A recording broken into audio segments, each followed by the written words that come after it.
Donc on va s'intéresser à l'histoire du procès qui a rendu donc possible cette canonisation dont nous fêtons le centenaire et qui a eu lieu, comme vous le savez, le 16 mai 1920 à Rome.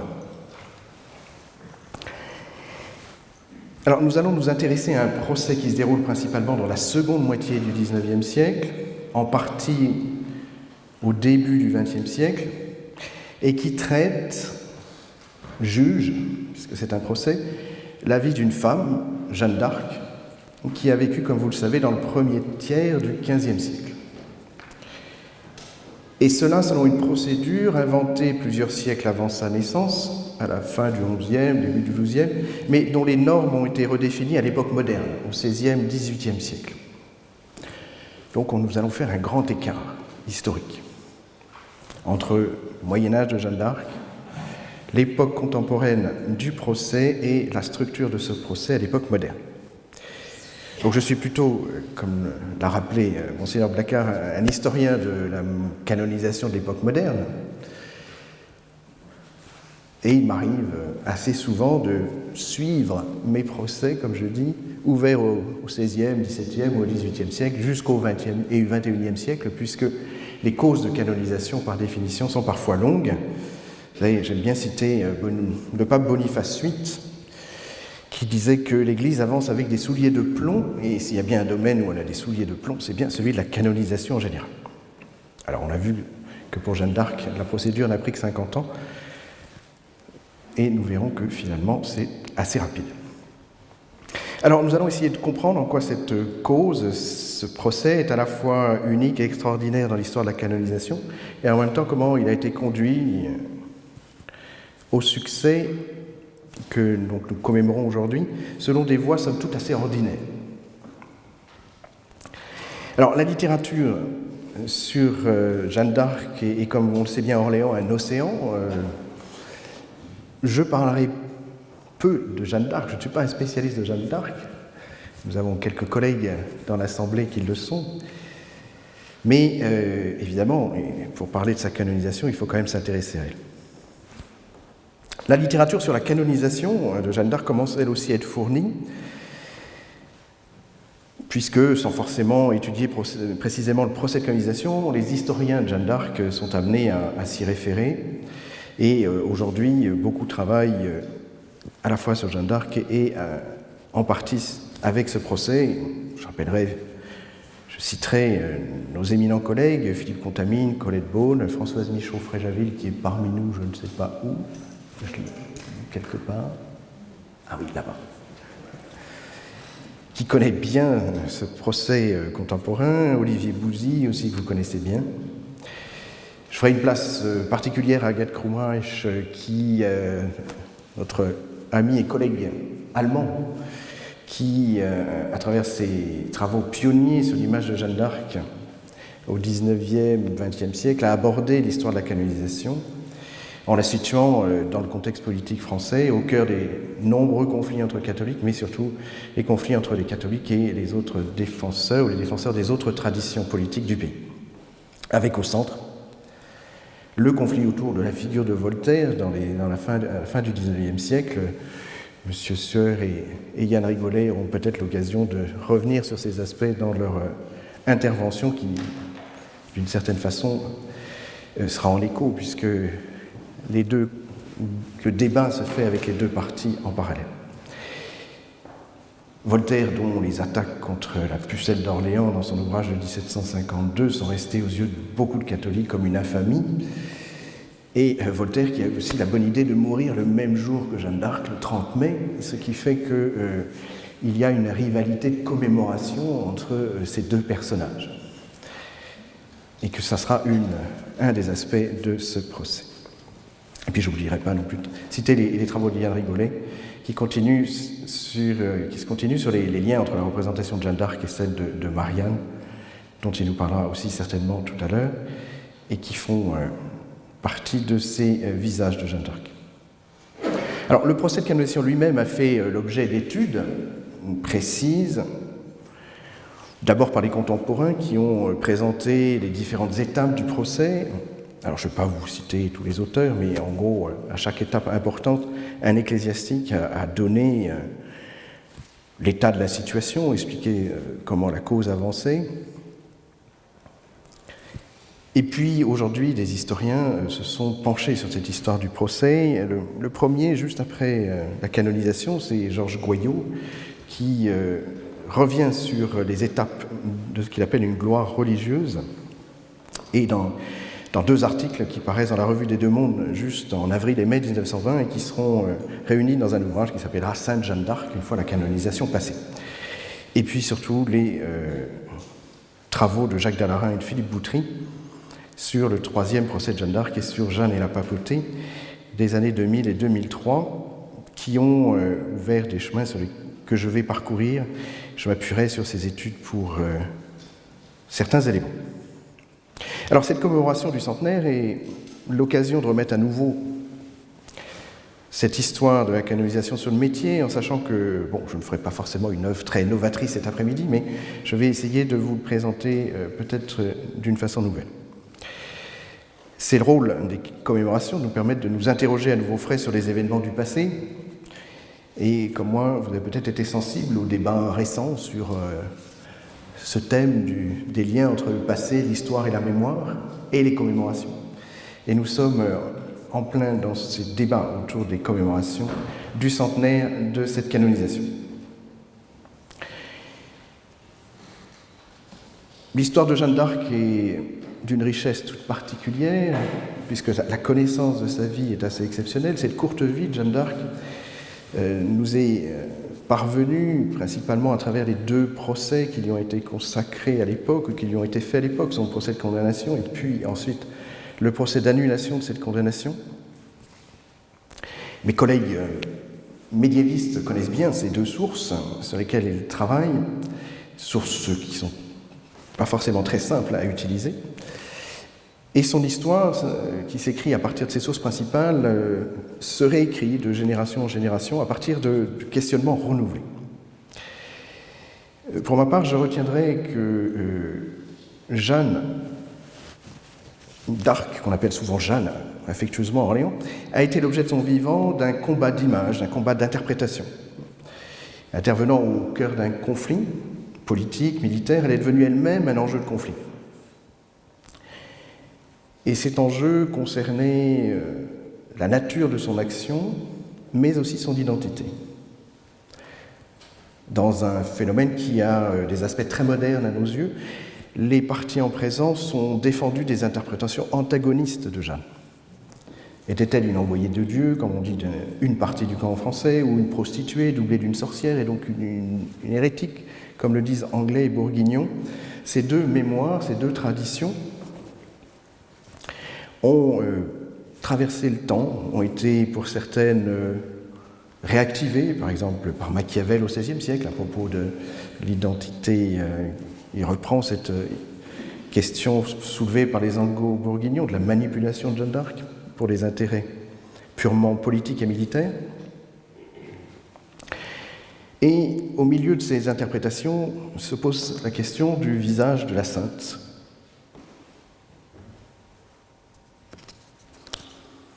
À une époque, on a considéré dans certains milieux que le procès d'annulation de sa condamnation, qu'on a pris l'habitude d'appeler de réhabilitation, valait canonisation. En fait, il n'en était rien, mais il a fallu à peu près 2 siècles pour que la question de la canonisation réapparaisse clairement et que les auteurs, au début du XIXe siècle, se mettent d'accord sur le fait qu'elle n'avait jamais été canonisée. Et puis des auteurs catholiques s'en sont étonnés. Et c'est au milieu du XIXe siècle que des ecclésiastiques donc proposèrent de pallier cette absence de reconnaissance officielle en ouvrant un procès de canonisation, d'une certaine façon pour régulariser cette situation. D'autant que dans ces années, cette absence de canonisation de Jeanne d'Arc était utilisée par les adversaires de l'Église catholique, retournée contre l'Église catholique, qui était accusée d'avoir mis à mort Jeanne d'Arc. Alors, comme je l'avais déjà mentionné lors du centenaire de la béatification de Jeanne d'Arc, le premier ecclésiastique a envisagé une canonisation formelle à travers un procès de canonisation, et le père Beuret, un prêtre des Vosges, qui consacre un petit opuscule à ce sujet en 1855. Puis le thème est repris à Orléans lors du panégyrique de 1859 par l'abbé Chévaujon, qui interpelle les Orléanais en leur disant que il serait temps de déposer une auréole sainte sur la tête de Jeanne d'Arc. Auriez-vous donc déposé sur la tête de Jeanne d'Arc l'auréole sainte que depuis plus de 1000 années le patriotisme de vos pères fait resplendir au front de Charlemagne? Ou bien Rome aurait-il canonisé Jeanne d'Arc? Ni l'un ni l'autre, messieurs. Ce thème est ensuite repris par Henri Wallon, auteur d'une Jeanne d'Arc en 1860, puis par l'abbé Frépel en 1860, qui affirme haut et fort dans son panégyrique dans la cathédrale d'Orléans, Jeanne d'Arc nous appartient. Et là, on voit très clairement le clergé catholique se positionner face à ses adversaires pour essayer, comme dit Courage, de récupérer la figure de Jeanne d'Arc. Et puis finalement, c'est Monseigneur Dupanloup, qu'évoquait tout à l'heure Monseigneur Blacquart, qui en 1869, d'abord en 1865, dans son panégyrique, emboîte le pas à ses prédécesseurs pour parler de cette question de la sainteté, et puis qui en 1869 donc lance la procédure de canonisation.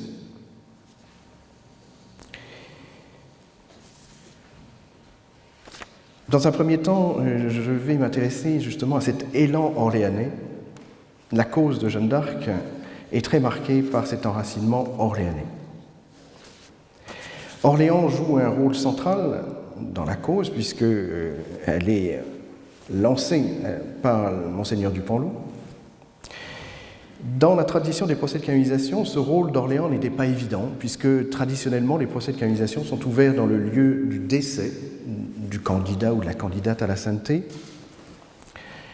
Dans le cas de Jeanne d'Arc, la situation est compliquée, et la question sera débattue lors du procès, et les Orléanais répondront avec ces arguments, puisque il n'y a ni corps ni sépulture. Donc le lieu du décès, qui est le lieu du bûcher, ne s'impose pas comme étant celui du lancement de la cause. Et finalement, le culte civique qu'Orléans prête à Jeanne d'Arc depuis des siècles permet de justifier cette initiative de Monseigneur Dupanloup. Alors, on a déjà de nombreuses fois parlé des engagements religieux et politiques de Monseigneur Dupanloup qui sont déterminants dans le lancement de cette cause. Alors, j'ai évoqué tout à l'heure la figure de Voltaire. On sait que c'est une sainte colère qui prend Monseigneur Dupanloup dans ces années 1860-68, quand il apprend le projet d'érection d'une statue en l'honneur de Voltaire et le lancement d'une quête pour récupérer de l'argent pour construire cette statue. Monseigneur Dupanloup y voit donc un hommage rendu à l'ennemi de toujours de Jeanne d'Arc, et pour lui c'est insupportable. Donc il décide, et on a un témoignage d'un prêtre qui lui est très proche, à ce moment-là, de répondre à ce projet de statue pour Voltaire par le lancement de la procédure de canonisation pour Jeanne d'Arc.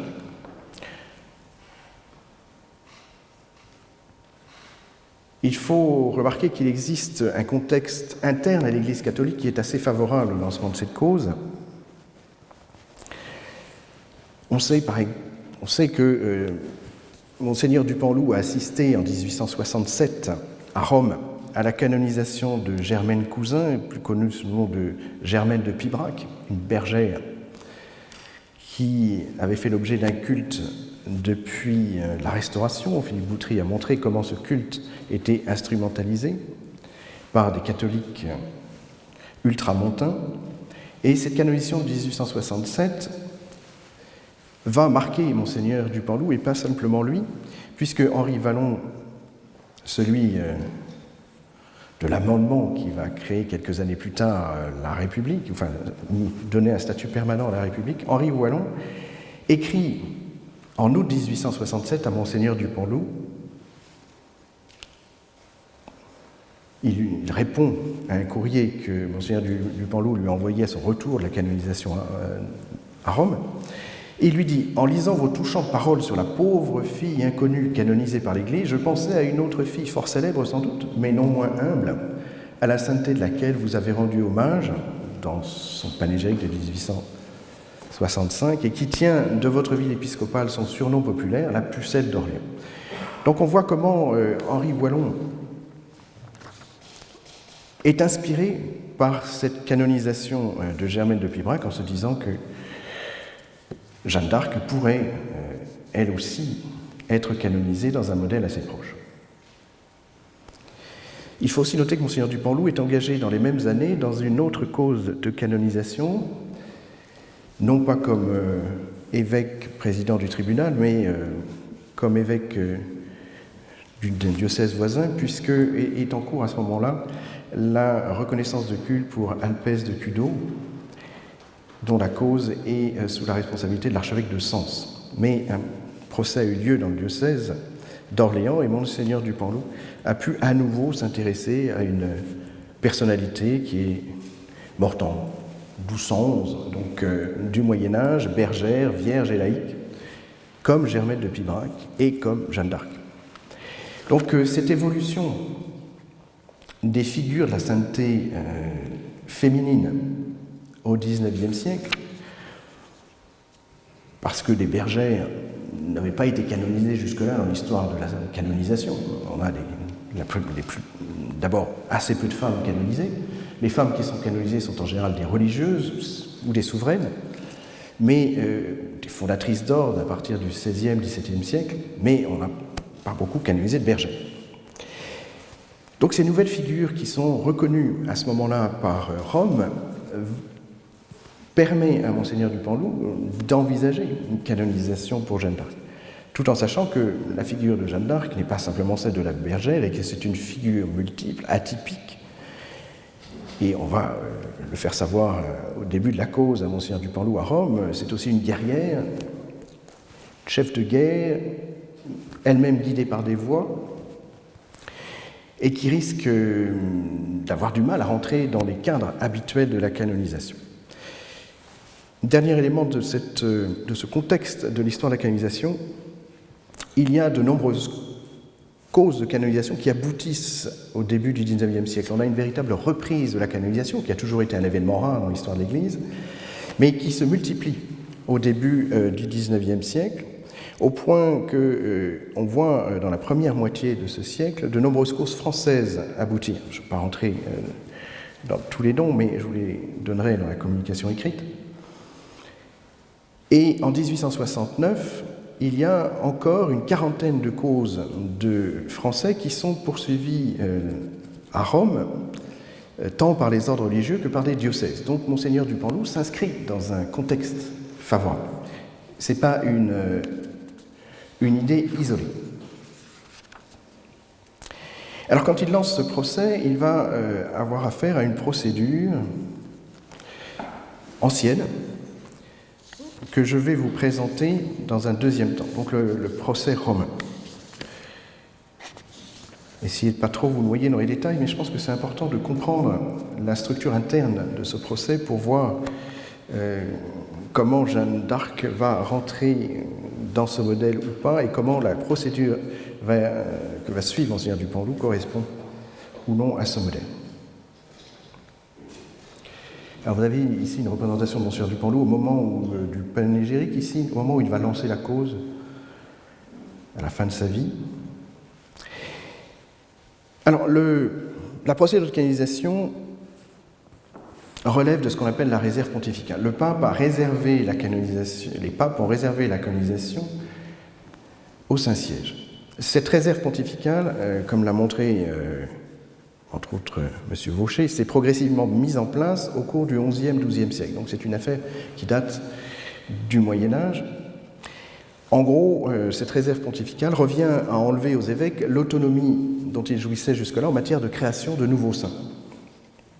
Jusque-là, il suffisait, si je puis dire, pour un évêque d'élever les reliques d'une personnalité morte en odeur de sainteté pour le transformer en saint. L'élévation, ça consiste à prendre les reliques, les restes d'une personne morte en odeur de sainteté et à les placer sous un autel. C'était relativement sain. Et c'était une décision qui était prise par l'évêque localement, sans en référer à personne. Mais au fur et à mesure, les évêques ont cherché à obtenir, pour donner plus de lustre à leur canonisation, la reconnaissance de Rome, du pape, et le pape a profité de cette procédure, finalement, pour imposer sa réserve. C'est-à-dire qu'il a interdit progressivement aux évêques de faire eux-mêmes des élévations, des canonisations, et a exigé que les évêques attendent son accord pour le faire. Et c'est ainsi qu'est né le procès de canonisation.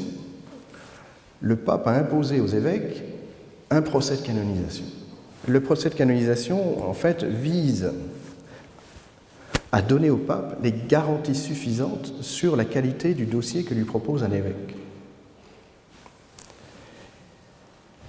Donc, dans ce processus, la papauté répond à une demande épiscopale, et comme son infaillibilité est engagée, parce que l'infaillibilité n'a pas attendu 1870 pour exister dans l'histoire de la papauté, puisqu'elle est engagée dans le fait de permettre que l'on rende un culte à une personne décédée. Donc le pape souhaite recevoir du demandeur donc, les preuves suffisantes de cette sainteté. Alors ce procès va donc porter sur la réputation de sainteté, sur la vie, sur les vertus et sur les miracles attribués aux candidats. Donc la réputation de sainteté, parce que, ce qu'on appelle la fama sanctitatis, parce qu'en matière de canonisation, c'est l'adage vox populi vox dei qui prévaut. La sainteté d'un personnage est d'abord manifestée du point de vue de la théologie par les preuves, le culte qui se développe autour de cette personne. Alors pour éviter un certain nombre de scandales qui ont eu lieu au Moyen-Âge, mais qui vont quand même perdurer malgré cette structure, le pape va imposer donc une enquête sur la vie et les vertus du candidat. Parce qu'il ne suffit pas d'avoir la réputation de sainteté, faut-il encore qu'on ait des témoignages sur le fait qu'il ait vécu ses vertus tout au long de sa vie. Et c'est, dans le cadre de la canonisation, la pratique des vertus qui fait la sainteté.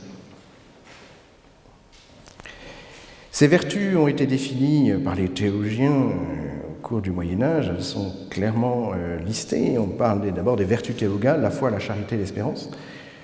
Et puis viennent les vertus cardinales, dont la prudence, la tempérance, et ainsi de suite, et leurs annexes. Au cours de l'époque moderne, donc à partir du XVIe siècle, on va exiger que ces vertus soient vécues de façon héroïque. Cette héroïcité des vertus, qui correspond à une période où on met en avant les héros dans différents domaines, va être centrale dans le processus de la canonisation. En plus des vertus sont étudiés ce que les théologiens appellent les dons gratuits de la grâce, les dons surnaturels, ou ce qu'on appelle aussi parfois les charismes, les visions, les prophéties, les extases. Ces dons gratuits qui ne font pas la sainteté par eux-mêmes, mais quand ils existent, viennent couronner les vertus et donc confirmer la sainteté du personnage. Mais il ne suffit pas d'avoir des visions pour être saint, d'après les théologiens et les experts en canonisation. Enfin, sont exigés des miracles post-mortem, obtenus par l'intercession du candidat. Ces miracles sont, si vous voulez, le doigt de Dieu, la preuve de la proximité du candidat avec Dieu dans l'au-delà, dans le paradis. D'où l'importance des miracles dans la procédure.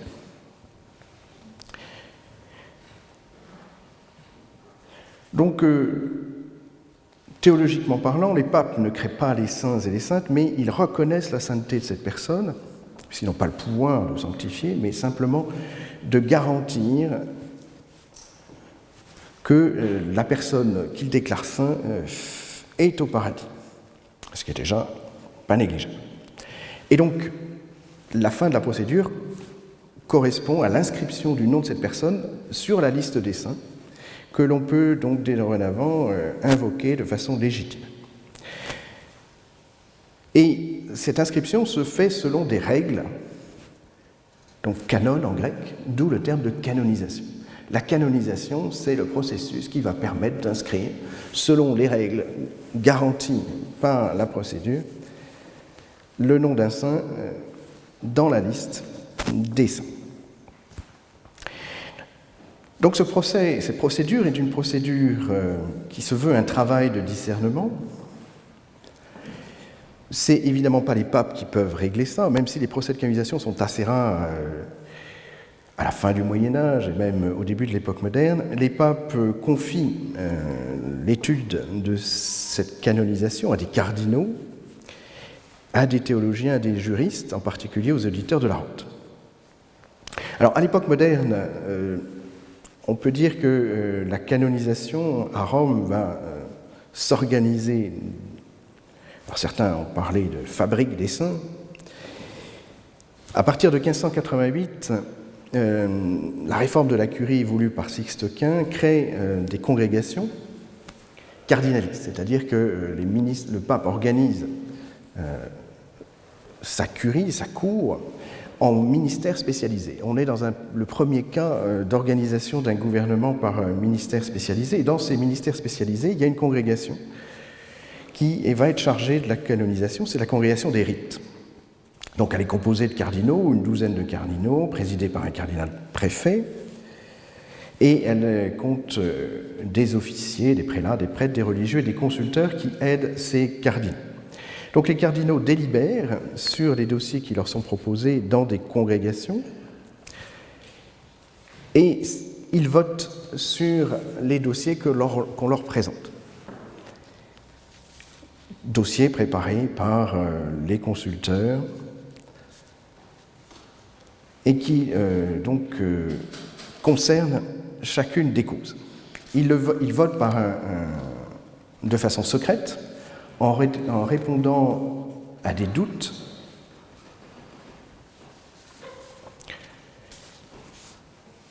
et si un vote négatif arrive, la cause est arrêtée.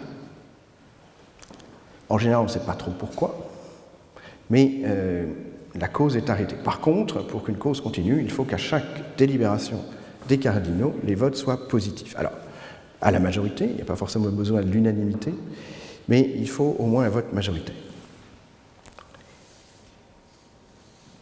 Il faut noter, c'est un peu déroutant que ce procès se fait par écrit, totalement par écrit, selon le mode inquisitorien. Il n'y a pas de débat entre les défenseurs de la cause et la congrégation des rites. Il n'y a pas d'audience où un avocat pourrait défendre le dossier. Tout se fait par échange de dossiers écrits. Le postulateur présentant, on le verra, un procès avec des interrogatoires, la curie, elle, répond avec une position, c'est-à-dire avec un texte argumenté qui soulève un certain nombre de questions auxquelles le postulateur doit répondre, et ainsi de suite. Tout ça se faisant sans rencontre individuelle. Et au fur et à mesure des votes, la cause avance ou au contraire est bloquée, arrêtée, et n'aboutit pas. L'ensemble de la procédure a été un peu compliqué au XVIe siècle, si on peut dire, puisque le procès s'est dédoublé avec une première étape qui étudie la réputation de sainteté, la vie, les vertus du candidat dont je parlais tout à l'heure, qui est l'héritage de la procédure médiévale. Cette première procédure aboutit à ce qu'on appelle, à partir du début du XVIIe siècle, la béatification. La personne dont la cause a franchi ces obstacles est considérée comme bienheureux ou bienheureuse. Et à partir du XVIe siècle, donc, se met en place une seconde étape pour arriver à la canonisation, qui en fait ne repose plus que sur des miracles. Pour passer de la béatification à la canonisation, il faut prouver l'existence de nouveaux miracles depuis la béatification. Enfin, au XVIIe siècle, Urbain VIII a voulu renforcer la réserve pontificale sur la canonisation qui n'est pas totalement respectée, en interdisant tout culte rendu à une personne non béatifiée par Rome.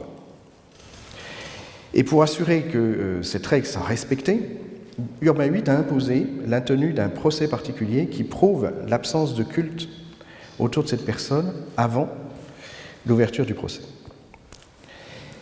Donc ce procès obligatoire, qu'on appelle le procès de non-culte, va définir la voie de ce qu'on appelle le non-culte, c'est-à-dire le fait que la personne n'ait pas reçu de culte avant l'ouverture du procès.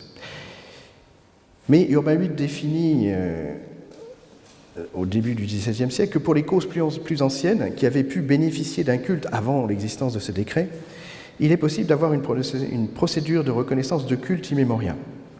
C'est ce qu'on appelle la voie de canonisation par le culte.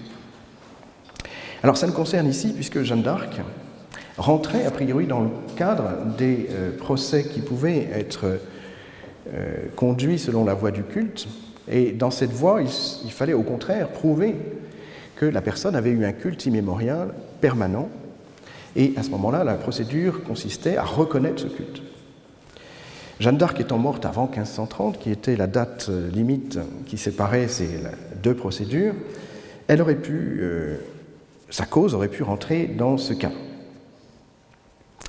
Mais on sait que, en fait, cette voie ne sera pas choisie par Monseigneur du Panloup et son tribunal, parce que, comme on l'a vu tout à l'heure, il n'y avait pas de culte pour Jeanne d'Arc avant le XIXe siècle, de culte religieux.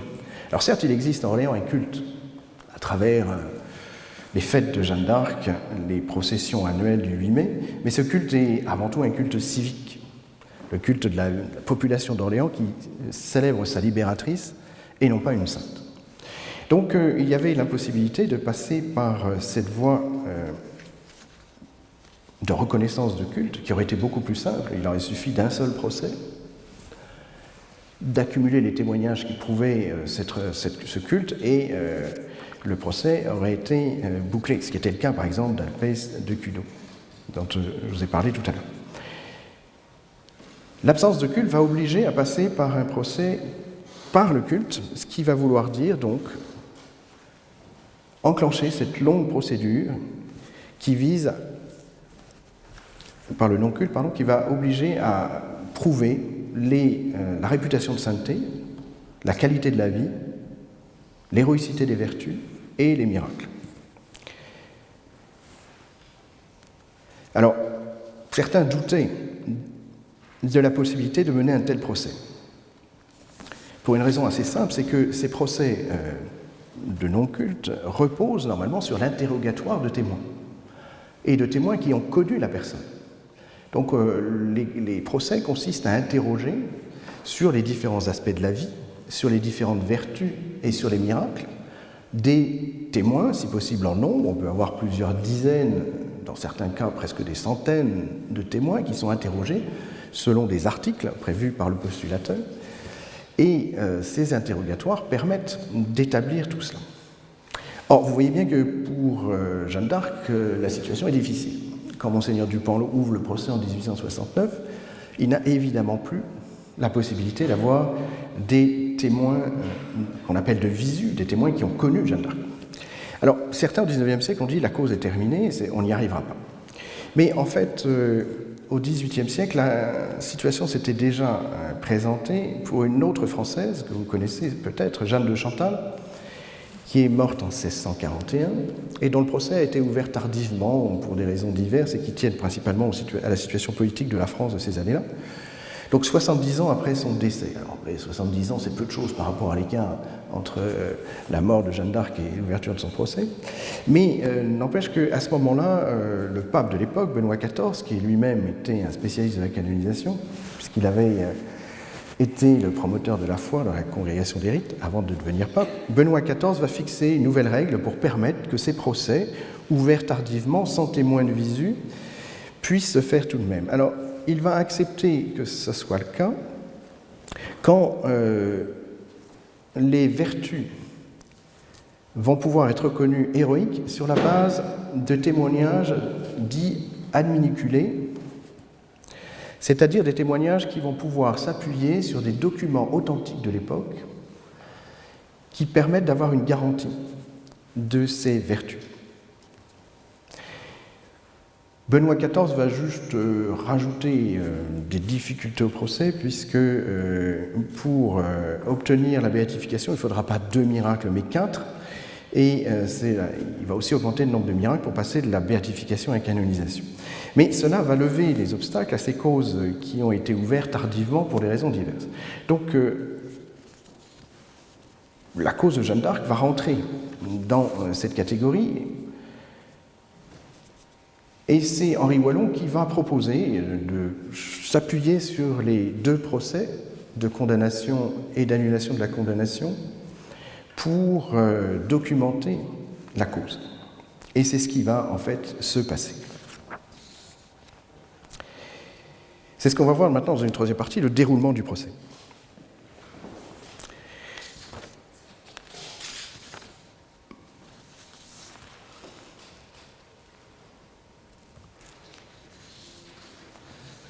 Alors c'est peut-être écrit un peu petit parce que pas la taille de l'écran par rapport à la salle, donc je vais suivre. Je vais lire en même temps. Donc ce procès de canonisation est lancé par Monseigneur Dupanloup. La première étape du procès est appelée ordinaire du fait qu'elle est ouverte avec l'autorisation de Rome, qui envoie des lettres dites rémissoriales pour permettre l'ouverture de ce procès, mais ce procès se fait sous l'autorité de l'ordinaire, de l'évêque. On l'appelle aussi procès informatif.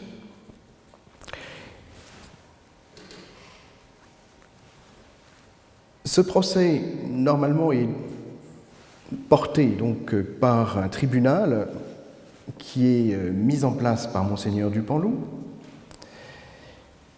À Orléans, en 1874, quand le tribunal se met en place, on a une particularité que j'avoue que je n'avais pas vue jusqu'à maintenant dans un procès de canonisation, c'est qu'il va y avoir 2 postulateurs.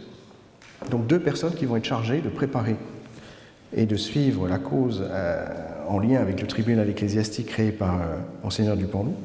Il y aura d'une part un postulateur nommé par la ville et un postulateur nommé par le chapitre.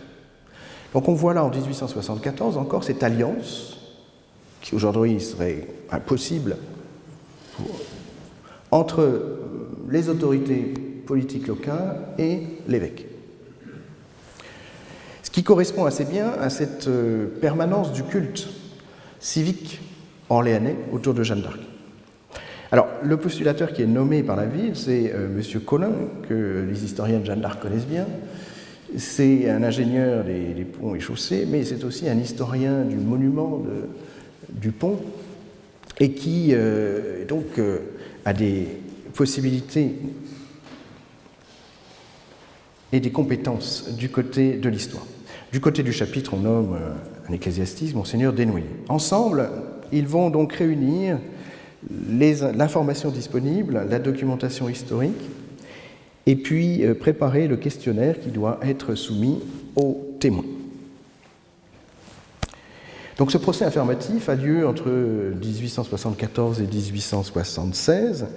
Il est intitulé donc sur Super Fama Sanctitatis Vita Virtutibus et Miraculis. Donc on a la structure telle qu'elle existe depuis le Moyen-Âge, la fin du Moyen-Âge et le début de l'époque moderne. Il y a assez peu de témoins, il y a 11 témoins qui sont convoqués, dont Henri Wallon, qui viendra, il est pris par ses charges nombreuses, il viendra en coup de vent à l'évêché et il remettra un document écrit, 30 pages de réponse, ce qui sera reproché par la curie, disant que ce n'est pas des règles habituelles. Normalement, un témoin doit témoigner devant le tribunal et rester... et il faudra que les postulateurs s'en expliquent. Alors, ce premier procès donne des réponses assez vagues.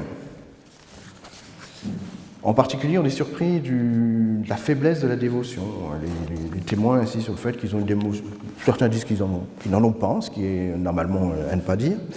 D'autres qu'ils ont une dévotion modérée, d'autres une dévotion assez récente. Bon. Donc, ce procès, en fait, est construit sur une série de 30 questions. Alors, les premières questions habituelles concernent l'identité de celui qui témoigne. Et puis, ensuite, on voit des questions arriver sur la vie de Jeanne d'Arc. On leur demande s'ils savent la date de naissance de Jeanne d'Arc, ce qu'ils savent sur les parents de Jeanne d'Arc, dans quel lieu elle a vécu, quelles ont été ses mœurs, quelles opinions connaissent-ils sur sa vie, sa mort. Donc, des questions très générales. Et puis, on en arrive à savoir on leur demande si elle a suivi les conseils évangéliques. On leur demande d'énumérer les vertus chrétiennes qu'elle a pratiquées, quelle était l'oraison, les méditations de Jeanne d'Arc. On leur demande si elle a vécu ses vertus de façon héroïque, quels ont été ses dons surnaturels. Alors là, on détaille un peu plus ces dons surnaturels, le don de scruter les esprits, les prédictions. Et puis, ça se termine donc par les questions sur les miracles de son vivant et les miracles après sa mort. Et puis, donc, sa mort, sa réputation après sa mort, sa sépulture, la question paraît un peu étrange, mais elle est posée. Donc, on a des questions assez sommaires et qui ne peuvent donner qu'un récit assez sommaire de la vie de Jeanne d'Arc et des vertus de Jeanne d'Arc, surtout que les personnes qui sont interrogées, je n'ai pas le temps de le montrer en détail, mais sont principalement des bourgeois orléanais qui n'ont pas une connaissance particulière de la vie de Jeanne d'Arc. Alors, pour essayer de pallier cela, les postulateurs avaient rédigé un petit ouvrage qui normalement est interdit. Les témoignages doivent être secrets et ne doivent pas être préparés. Mais alors, les postulateurs ont joué sur les mots, c'est-à-dire qu'ils ne donnent pas les réponses, mais ils donnent les pages des ouvrages où on peut trouver les réponses. Donc, ça facilite quand même la tâche. Mais apparemment, les lecteurs n'ont pas vraiment été très, très studieux, et donc on a un procès qui n'est pas de très grande qualité. Alors, comme tous les procès, il est répétitif, puisque chaque témoin redit à peu près la même chose, surtout quand ils ont lu les mêmes ouvrages. Et c'est le problème de ces procès faits par des gens qui n'ont pas connu la personne, c'est-à-dire qu'ils ne font que répéter les ouvrages. Et donc, c'est aussi le cas en même temps pour le procès de Louise de Maria qui est ouvert dans les mêmes années. Mais ici, c'est la même chose, c'est-à-dire qu'on a l'impression qu'on assiste à la canonisation des biographies plus qu'à la canonisation de la personne. Alors surtout que, évidemment, les postulateurs ont choisi les bonnes biographies, celles qui mettent le plus en avant les vertus de la personne à canoniser, ici de Jeanne d'Arc, mais n'empêche qu'ils finissent par dire comme dit un tel, comme dit tel historien, ainsi de suite. Bon, alors on peut regarder quels sont les historiens qui sont le plus cités, il y a toute une étude qui peut se faire à ce niveau-là. Alors commence à ce moment-là donc cette procédure. Ce procès terminé en 1876 est envoyé à Rome. En fait, on envoie une copie, on garde l'original à Orléans, et on envoie une copie à Rome. Rome ne demande pas les originaux. Et arrivé à Rome, le procès est aussi vite traduit en italien, parce que la langue de travail de la curie romaine, c'est l'italien. Donc tous les textes donnés en français sont retraduits en italien. La structure latine, elle, est conservée. L'accueil est réservé à Rome à l'arrivée de ce procès. De toute évidence, il ne correspond pas à ce qu'on attend d'un procès. Et il n'y a pas assez de matière pour justifier un débat sur les vertus. D'où l'ouverture en 1885 d'un second procès, cette fois-ci après la mort de Monseigneur Dupanloup et du pape qui était Pie IX au moment de l'ouverture du procès. Donc un second procès est fait en 1885 sur la même structure, c'est-à-dire qu'on reprend les mêmes questions en espérant cette fois-ci que les réponses soient un peu plus fournies, ce qui va être le cas. Et en particulier, les postulateurs vont ajouter au procès, aux réponses des témoins, les deux procès du Moyen-Âge, qu'ils vont joindre comme documents. Il les avait identifiés dès 1874, mais il ne les avait pas joints au procès.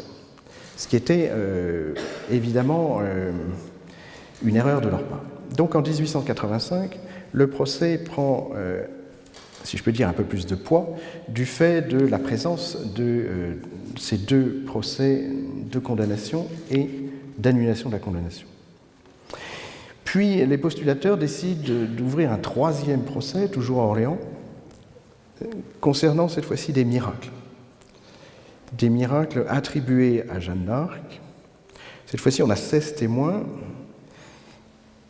dont 13 femmes, et 2 prêtres et un médecin. Alors, on voit arriver les médecins quand il s'agit des procès sur les miracles. On demande à des médecins de venir, en tant qu'experts, témoigner.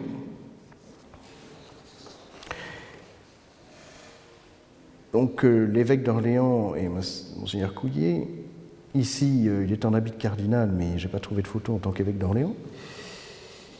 À ce moment-là, ce procès ordinaire, donc composé de l'ensemble de ces 3 procès, de 1874, 85 et 87, 88, pareil, de qualité suffisante à la congrégation des rites pour commencer son examen à la congrégation. Alors, on nomme à ce moment-là un cardinal ponant, c'est-à-dire un cardinal qui est membre de la congrégation des rites, qui sera chargé de suivre plus précisément la cause. Ils vont changer au cours du temps, je vous ai indiqué leur nom, mais le cardinal ponant, en fait, d'une certaine façon, est le défenseur de la cause. Ce n'est pas tout à fait son rôle. Normalement, il est juste là pour suivre le dossier, mais en fait, il se prend très vite d'affection en général pour les causes qu'il défend, enfin qu'il suit, et il en vient le défenseur. Ce sera le cas du cardinal Parot qui va avoir une grande dévotion vis-à-vis de Jeanne d'Arc dans les 10 ans du suivi de son procès. À partir de là, s'ouvre la phase curiale, c'est-à-dire la phase de l'examen en curie du procès de canonisation, qui débouche dans un premier temps sur la rédaction d'une position. Alors je vous parlais tout à l'heure du procès qui ne se fait que par écrit, et les débats vont donc se faire autour d'un écrit qui s'appelle la position sur l'introduction de la cause. Le but est d'introduire la cause, c'est-à-dire que le dossier présenté par l'ordinaire, le procès ordinaire, devienne un procès dont Rome prenne la charge, devienne un procès apostolique. Mais pour ça, il faut que la cause soit introduite à Rome. Cette position est rédigée par des avocats qui sont recrutés par les postulateurs, des avocats romains qui sont spécialisés dans la rédaction de ce type de documents. Alors, une position est composée de différents éléments. Je ne vais pas rentrer dans tous les détails, mais ce sont ces gros volumes reliés qui sont imprimés, qui sont tirés à une 60aine d'exemplaires, c'est-à-dire à peu près pour les cardinaux, la curie et les postulateurs. Ce sont des ouvrages qui ne servent que pour la défense de la cause. Une des conditions de l'ouverture de l'introduction de la cause, c'est le soutien de la cause par des lettres postulatoires, c'est-à-dire des autorités ecclésiastiques principalement, mais aussi civiles, qui demandent au pape d'ouvrir la cause. Et un des enjeux pour les postulateurs et pour l'évêque ordinaire qui a lancé la cause, c'est de réunir ces lettres postulatoires. En 1893, l'évêque d'Orléans en a réuni 272, ce qui commence à faire une belle collection. En général, tous les évêques du pays sont sollicités, les supérieurs généraux des ordres, autant féminins que masculins, des cardinaux de différents pays, et puis des congrégations, des maisons religieuses de différents pays. Donc là, on a une liste de 272, on a un certain nombre de ces textes, pas tous, mais en partie. Va s'ouvrir à ce moment-là donc un débat à la curie sur cette position sur l'introduction de la cause. L'avocat du diable, le promoteur de la foi, celui qui est chargé au nom de la congrégation de poser les questions qui fâchent, va donc soulever un certain nombre de difficultés. L'avocat doit y répondre. Et une fois ces réponses reçues, et qui sont incorporées à la position finale, les cardinaux votent sur la possibilité ou non d'introduire la cause. Et c'est ainsi que, donc, en 1894, la commission d'introduction de la cause est signée par le pape après débat débat entre les cardinaux de la congrégation en présence du pape lui-même. Donc c'est une étape importante puisque en signant cette commission d'introduction, la congrégation des rites décide que le dossier mérite que la procédure soit poursuivie. Et, comme je l'ai dit tout à l'heure, le procès va donc passer de l'autorité de l'évêque d'Orléans sous l'autorité de Rome, et c'est pour ça qu'on parle de procès apostolique. Le procès apostolique, en fait, est en général confié à l'évêque du lieu, à l'ordinaire qui a fait le premier procès informatif. Ce qui se passe ici, donc l'évêque d'Orléans, qui est donc Monseigneur Touché depuis 1894, je dois avoir un portrait de lui. Ça, c'est Monseigneur Touché au moment où il va participer au fait de la canonisation. C'est la photo de presse qu'il a fait circuler à ce moment-là. Donc, vous voyez des positions, vous avez ici la page de garde du volume. Vous avez le nom en haut du cardinal Parot, qui est un relator, et c'est le ponant. Et puis, voilà comment ça se présente. Des procédures, donc des documents à peu près entièrement en latin. La structure est en latin. Ils peuvent citer des textes en italien, comme ici, soit parfois en français. Et ce sont donc des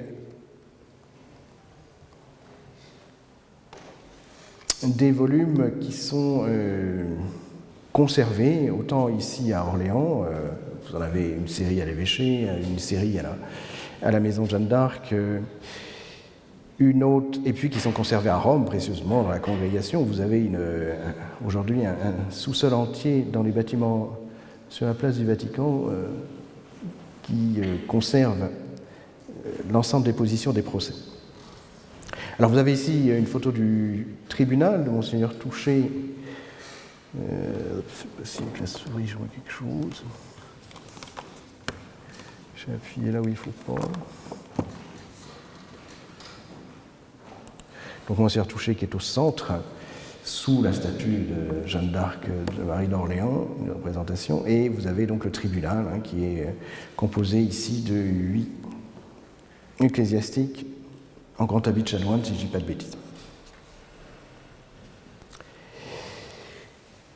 Donc à ce moment-là, Rome a ouvert la possibilité de procès apostoliques et vont se dérouler des procès complémentaires sur la question du non-culte dont je vous parlais tout à l'heure. Pour pouvoir poursuivre la procédure, il faut à tout prix prouver qu'il n'y a pas eu de culte et qu'il n'y a pas de culte de Jeanne d'Arc en 1895.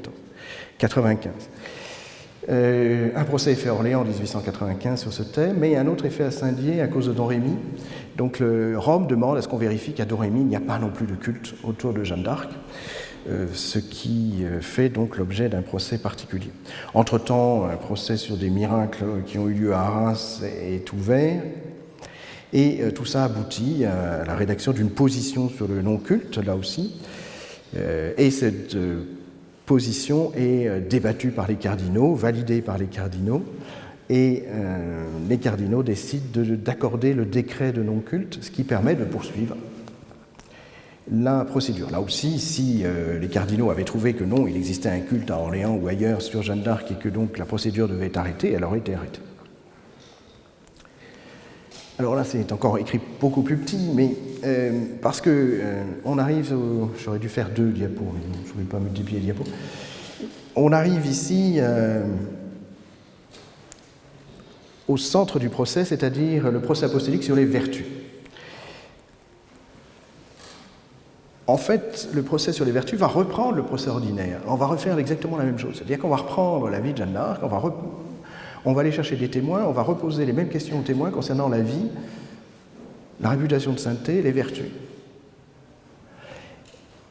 et les miracles. Mais cette fois-ci, on attend des témoins qu'ils donnent des éléments plus précis sur cette vie à partir de ce qu'on a pu déjà voir dans le procès ordinaire. Normalement, il y a 2 procès apostoliques. Un in genere, qui se veut en général, et puis il y a une spécie qui se veut plus détaillée. Donc dans les procédures qui sont ouvertes après la mort du candidat, normalement, on répète une seconde fois le procès apostolique. Ce Ce qui fait qu'on a l'impression d'une répétition permanente dans ces procès, puisque on revient sur les mêmes questions, avec des témoins différents, ou parfois les mêmes témoins, plusieurs fois. Alors ici, il y a une dispense du procès in specie, du fait que, on ne va pas aller trop loin dans la procédure, on considère que déjà un procès apostolique in genere suffira. Donc on a 35 témoins qui sont convoqués en 1897, dont le célèbre père Hérol, mais on trouve aussi Wallon, qui une déposition un peu plus courte cette fois-ci. Et à partir de là, on va, une fois que le procès est terminé en 1897, celui-ci se fait relativement vite, il est envoyé à Rome pour analyse par à nouveau la congrégation, et on va recommencer le jeu des positions. Donc on commence par une position sur la validité du procès, donc du point de vue juridique, et puis après on rentre dans le débat de fond sur les vertus. En 1901, à travers 2 volumes, donc une position qui fait 2 volumes, ça c'est le 2e volume de la position. Et en parallèle, on ouvre ensuite un procès apostolique spécialement sur les miracles. Et donc vous voyez que le travail à la curie se fait assez rapidement, puisqu'il y a une première position en 1901 sur les vertus, il y a un 2e débat qui se fait à partir d'une nouvelle position sur les vertus, et un 3e débat qui se fait à partir d'une très nouvelle position sur les vertus. Donc il y a 3 positions, c'est la structure tout à fait habituelle des procès depuis le XVIIe siècle. Le tout se termine par une réunion préparatoire, donc une réunion des cardinaux, qui vont eux aussi voter sur l'héroïcité des vertus.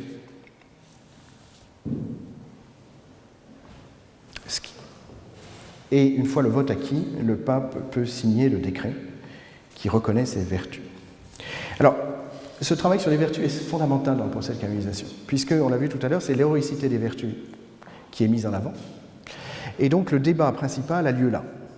C'est dans ces positions sur les vertus qu'on va trouver une construction de la figure.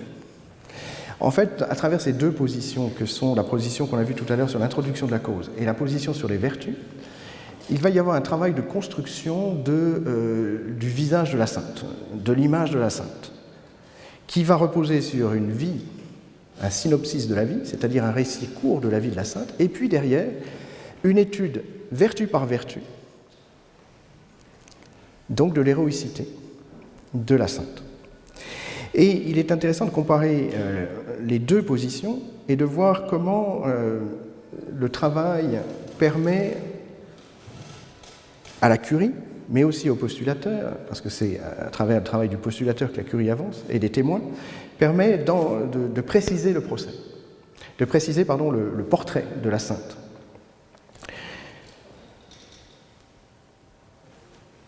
Rapidement, la position sur l'introduction de la cause faisait 76 pages. On est avec la position sur les vertus à 110 pages. Mais la partie sur les vertus a doublé. On est passé d'un dossier d'une 40aine de pages à un dossier de 85 pages. Et pour chacune des vertus, on voit comment, là où il y avait 1 ou 2 items, on double, en général, le nombre de points qui sont mis en avant. Donc ça permet de préciser la figure de la sainteté à travers cette héroïcité des vertus. Alors c'est à l'intérieur de ce débat, donc ce débat s'organise selon la structure des vertus dont je parlais tout à l'heure, la foi, l'espérance, la charité, la prudence, la justice, la force, la tempérance, l'humilité, les dons surnaturels, etc. Et qui viennent ensuite. Et donc c'est à travers ces items que la vie de la sainte va être organisée, va être jugée. Et donc on a la construction non pas seulement d'une vie, mais d'un portrait théologique de la sainte. L'aboutissement du procès, donc, de cette partie sur les vertus a lieu en 1904, quand Pidis signe. Ici, vous avez une image de la presse qui montre la lecture du décret par un cardinal, le cardinal préfet de la congrégation, devant d'autres préfets et le pape lui-même.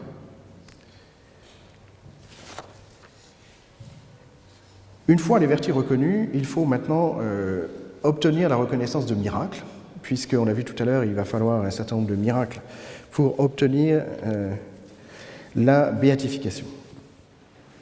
Alors, je ne rentre pas en détail sur les miracles. Les miracles sont des miracles qui ont eu lieu en 1904, dans cette période-là, entre 1904 ici et 1908. Et donc, on va faire là aussi des enquêtes, on va interroger des témoins qui vont raconter les conditions du miracle, la situation de la malade ou du malade avant le miracle, et puis le récit de la guérison et la permanence de la guérison, avec des témoignages de médecins. Alors c'est une très bonne source pour l'histoire de la médecine, parce qu'on a des récits comme ça depuis le XVIe siècle, et ça permet de voir quelles sont les causes de miracles et qu'est-ce qu'on considérait comme un miracle dans les différentes époques. C'est pas forcément toujours évident de comprendre de quelle maladie il s'agit, puisque l'histoire de la médecine est marquée par l'évolution de la description, et donc on a des fois des choses, on se demande à quoi ça correspond comme maladie exactement, mais bon, ça fait partie de ces dossiers. Donc l'affaire est assez rondement menée, puisqu'on a vu les vertus sont reconnues en 1894, et une dizaine d'années ensuite, les procès sur les miracles arrivent. Ils sont ouverts par les évêques, en particulier l'évêque d'Orléans, mais d'autres évêques quand les procès ont lieu dans d'autres diocèses. Et puis la béatification a lieu en 1909. On en avait parlé longuement lors du centenaire. Il faut insister sur le fait que le bref de la béatification insiste sur l'aspect religieux de la vie de Jeanne d'Arc. Alors on rappelle quelques éléments liés évidemment à sa naissance à Domrémy, au fait qu'elle est venue délivrer Orléans, qu'elle a soutenu le roi, mais on insiste surtout sur les dimensions religieuses de ce portrait, le fait qu'elle est guidée par des voix, et vous le savez, Jeanne d'Arc est béatifiée dans la catégorie des vierges, sous le titre de Pucelle d'Orléans. C'est Jeanne d'Arc, Pucelle d'Orléans.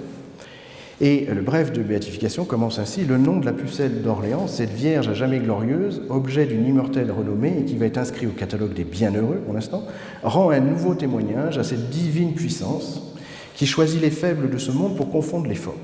Une citation de la première épître aux Corinthiens. Donc on voit que la béatification va être inscrite dans un langage, dans un cadre religieux, et avec une insistance sur le fait que c'est Dieu à l'œuvre à travers des faibles. Et Jeanne d'Arc va être présentée comme une personne faible, une pauvre villageoise, dit le texte, qui ne savait même pas ses lettres, et qui va être soutenue par Dieu, et qui, à travers son action, le fait qu'elle se laisse agir par Dieu, si je puis dire, va amener le salut pour son peuple. Et le texte dit alors apparut vraiment ce dont la foi est capable. Donc c'est une béatification qui insiste sur cette dimension religieuse. De même, au moment de sa mort, on insiste sur le pardon qu'elle donne à ses bourreaux, sur le fait qu'elle est admirablement forte et pieuse jusque dans l'épreuve suprême. Mais il y a une allusion au temps de la béatification, puisque le bref dit dans les temps présents qu'il a été donné à ségrégation de commencer à s'occuper de ces causes. Donc le retard de la cause prend du sens, est chargé d'un sens théologique à ce moment-là. À cette époque où l'univers catholique est désolé par tant et de si grands malheurs, où tant d'ennemis du non chrétien, on est en 1909, après, on rappelait les mesures de 1905 en France, considérées comme des outrages par les catholiques, il est permis donc à Dieu de donner la canonisation, la béatification de Jeanne d'Arc. J'avance parce que le temps passe, affreusement. Donc Jeanne est béatifiée dans Saint-Pierre de Rome, avec cette toile de Bartolini qui montre son apothéose, entourée par les Sainte Catherine et Marguerite et des anges qui l'accueillent au paradis. Vous vous souvenez, on avait vu comment cette cérémonie du lendemain donne l'occasion à Pie X d'embrasser le drapeau français, qui est vu comme un renouvellement de l'alliance séculaire de la papauté et de la France par un certain nombre de catholiques. La suite du procès donc repose sur des miracles, puisque les vertus ont été reconnues et la béatification obtenue. Pour passer de la béatification à la canonisation, il faut des miracles. Le procès sont lancés assez vite, dès 1910. La guerre 14-18 n'empêche pas la continuation des procès sur les miracles à Orléans. et y compris un procès sur les miracles à Rome. On a à ce moment-là les débats qui continuent à Rome sur les positions selon le même principe et qui permet d'aboutir au décret sur les miracles de 1919 qui va permettre donc la canonisation avec une dernière procédure qui consiste à faire valider par les cardinaux le fait que l'ensemble de la cause est sûr qu'on peut canoniser des tuto, c'est-à-dire en toute sécurité. 3 consistoires sont réunis et la canonisation a lieu à Saint-Pierre de Rome. Alors, quelques images de la canonisation. Avant la canonisation, donc l'étendard de la canonisation est caché par un voile noir, une image qui est recouverte d'un velours noir qu'on ne voit pas. Et puis, à l'intérieur de la basilique, il y a une bannière à double face qui est portée en procession dans le cœur de Saint-Pierre de Rome. Ici, vous avez la procession du clergé. Alors, vous voyez au fond le monument du Bernin pour l'empereur Constantin. Et arrive donc le pape Benoît XV sur l'assédia gestatorien, avec le faste pontifical qui existe encore à cette époque, porté sur une chaise à porteur par la garde noble, entouré de ses gardes suisses, et qui va donc traverser la basilique avec un dais porté au-dessus de lui, et puis les chasse-mouches autour, les grandes plumes. Benoît XV est installé dans l'abside de Saint-Pierre, dans ce qu'on appelle un théâtre de canonisation, qui est installé, alors construit spécialement pour accueillir tous les évêques venus pour la canonisation, les cardinaux. Lui, le pape est sur un siège sous un dais. Et puis, on voit donc ici des images où, ici, c'est Benoît XV qui prie avant de déclarer la canonisation pour être sûr de ne pas se tromper. Il demande l'aide de l'Esprit Saint puisqu'il engage son infaillibilité sur la décision qu'il va prendre. Et donc, il décide d'inscrire, ensuite, il déclare, j'inscris la sainte Jeanne d'Arc sur la liste des saints. Et à ce moment-là, sur la place Saint-Pierre, on lève le voile qui cachait l'étendard de la canonisation. Alors, l'image de la carte postale est à l'envers par rapport à Saint-Pierre de Rome, mais puisque vous avez la chapelle Sixtine qui se trouve du mauvais côté. Et donc c'est cet étendard dans la gloire de Jeanne dans la gloire qui apparaît à ce moment-là. En fait, on a certainement réutilisé la toile de la béatification, mais on a rajouté le signe de la sainteté, c'est-à-dire l'auréole. Dorénavant, Jeanne peut être priée de façon universelle, alors que la béatification avait réservé le culte à la France simplement. Et Benoît XV termine la célébration par la célébration d'une messe.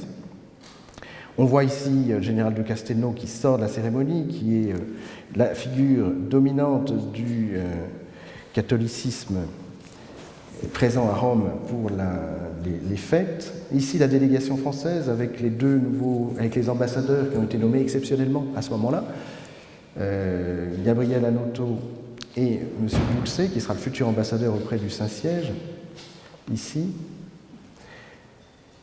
puisque cette canonisation permet d'aboutir au renouvellement des relations diplomatiques entre la France et le Saint-Siège.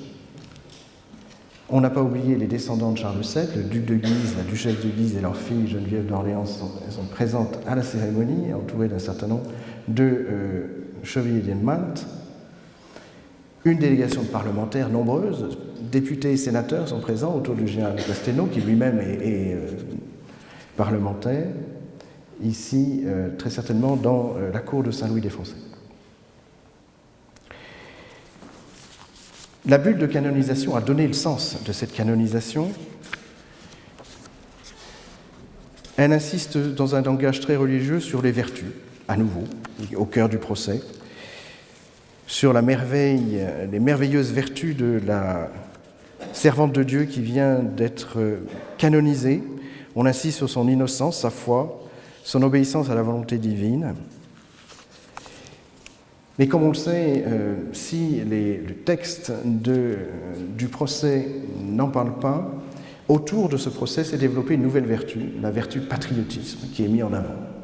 Ce n'est pas une vertu ni théologale ni cardinale, mais c'est une vertu qui est mise en avant à ce moment-là par l'épiscopat français en particulier, puisque en 1920, l'épiscopat publie un ouvrage qui s'appelle « À la sainte de la patrie », qui réunit tous les hommages, enfin c'est pas tout à fait, c'est Monseigneur Baudrillard qui va réunir ces hommages, mais qui réunit tous les hommages de l'épiscopat pendant la Grande Guerre, puisque comme vous le savez, le culte de Jeanne d'Arc a été très important dans les milieux catholiques entre 1914 et 1918, puisque Jeanne d'Arc était une des saintes des tranchées, avec l'autre sainte qui est Thérèse de l'Enfant Jésus, qui sera elle canonisée 5 ans après, en 1925.